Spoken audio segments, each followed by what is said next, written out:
When it comes to brand positioning, there aren't many that do it better than Nike. Ever since its inception in 1964, the swoosh has been synonymous with athletic greatness, which they usually portray by putting their endorsed athletes on a pedestal to make them seem larger than life, and have helped define the auras of icons like Michael Jordan, Tiger Woods, and Serena Williams, to name a few. But every now and then, Nike seems to loosen up and does something outside of their usual marketing tactics. One athlete they've always been experimental with is Kevin Durant. Whether it's unorthodox-looking shoes or unique promotional ideas, they have consistently pushed the envelope forward with KD over the years. A perfect example of this came back in late 2010 when Nike ran one of their strangest marketing campaigns ever with Durant, where his creepy neighbor would secretly record him and upload the videos online. So today, we're going to look back at the history of this weird series, talk about how it was an incredible success, and discuss why it's one of the strangest things Nike has ever done. All of this started back in the summer of 2010. At the time, LeBron was for the most part the NBA's biggest media darling, playing for his hometown team and promising to win them a championship. That all changed though after he ditched Cleveland to team up with Dwayne Wade and Chris Bosh in Miami. Overnight, LeBron immediately became the biggest villain in basketball history. This had major implications on not just the NBA, but Nike as well. With LeBron now being public enemy number one, Nike had to change their strategy with how they're going to portray him. Their promotion for the upcoming LeBron 8 had an ultra serious tone where he questioned his decision making over the entire free agency situation. Because of this, Nike then tried to push KD in an entirely different way as well.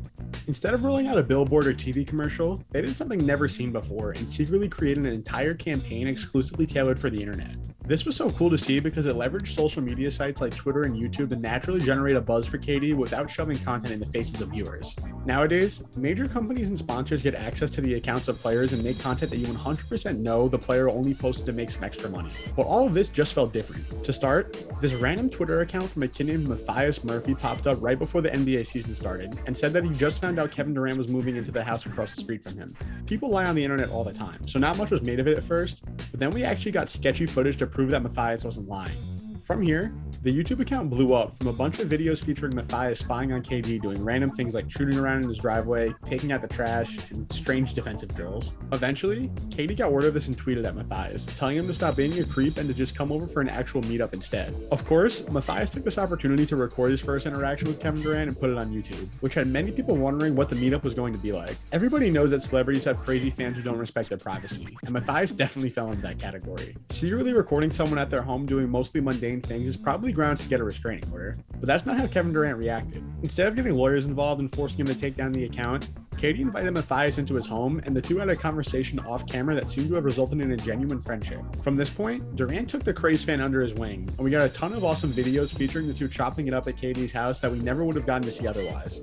Once there were a ton of eyes on the account, Nike got really creative with the way they used Matthias. When an athlete's annual model in their sneaker line releases, there's usually some basic promotion to support it, like interviews, press reviews, some commercials, all that kind of stuff. But instead of opting for something like that, Nike used Matthias to promote the KD3 organically through his YouTube and Twitter accounts since they knew that was exactly where the target market was. Matthias himself broke the news that Kevin was going to debut the KD3 on November 22nd with a tweet. Next, he was the first person to give an up-close look at the new model after he got his hands on a pair of KD's personal size 18 sneakers.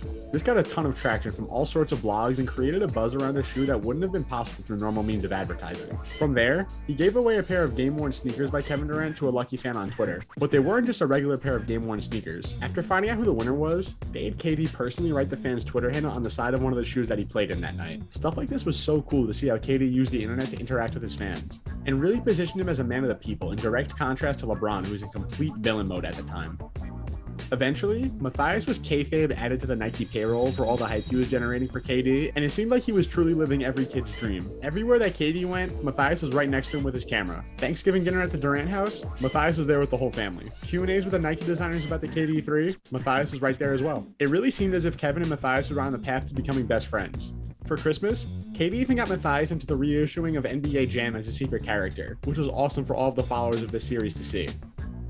At this point, it was clear that Nike struck gold with this pairing, and that Matthias Murphy had the potential to become the modern-day Mars Blackman that would appear next to Kevin Durant for many years to come. Everybody loved the content, and there seemed to be an endless number of possibilities that Nike could do with him, but out of nowhere, he vanished. Around December of 2010, everything was business as usual on Matthias' YouTube and Twitter. He was posting about all the stuff that him and his famous neighbor were up to, and then out of nowhere, he uploaded a video saying that his dad got a new job in California, and that his series was coming to an end. While the abrupt ending to this campaign was certainly surprising, it was what happened after its conclusion conclusion that leaves me puzzled to this day. If Nike decided to cut ties with Matthias for whatever reason and end the campaign after just a couple of months, that'd be one thing. Shortly after the final video went up, Nike did their absolute best to wipe the entire campaign off the internet. The videos on Matthias' channel went from public to unlisted. This meant that even though you couldn't find these videos in a regular YouTube search, you'd still be able to watch them if you had the original link to the video.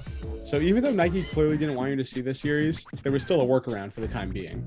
Then, sometime in the last few years, Nike marked them all as private, which means that none of us can view them at all. On top of that, they broke all of the links that Matthias and Katie posted throughout their time working together. Basically, almost every mention of Matthias was completely wiped off the internet. It took me an absurd amount of time just to find a handful of clips from this series, which goes to show how hard Nike went when trying to make us forget about this series. However, there's something that makes absolutely zero sense with this whole attempt to delete the campaign, and that's Matthias' Twitter account.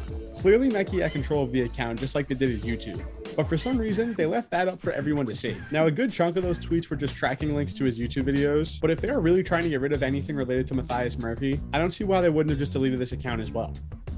I thought that by working on this video, I'd figure out exactly what happened with Kevin Durant's neighbor, but I'm left with more questions than answers.